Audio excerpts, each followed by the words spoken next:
আসসালামু আলাইকুম।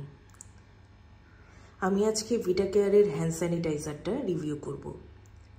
এখানে আছে 260 ml এবং এটার প্রাইস হচ্ছে 300 টাকা। ভিটা কেয়ার একটা বাংলাদেশি ব্র্যান্ড, ওদের অনেক রকম ফুড আইটেমস আছে এবং ওদের তার সাথে সাথে অনেক কসমেটিক্সও তারা সেল করে থাকে। আমি অনেক কিছুই এর আগে ব্যবহার করেছি।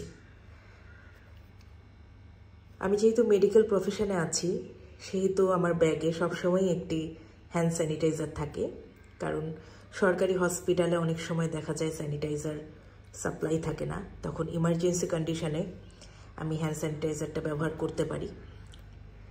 যাই হোক, ভিটা কেয়ার স্যানিটাইজারটা আমি যেটা বলবো, এটা ব্যবহার করে আমার ভালো লেগেছে, কিন্তু সমস্যা করেছে এটার স্মেলটা।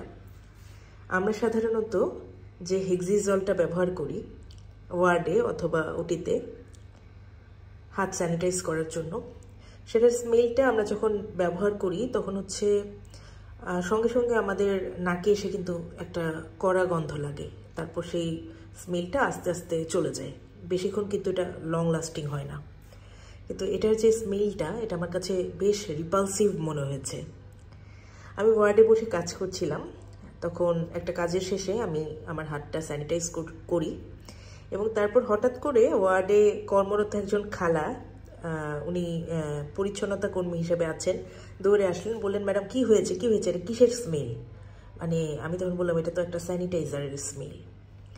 যাই হোক, স্মেলটা মানে খুবই কড়া।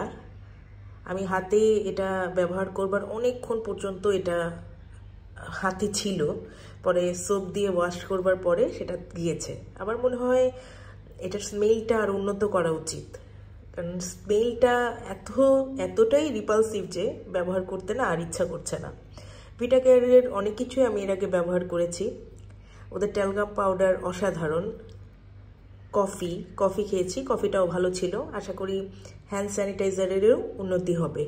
ধন্যবাদ।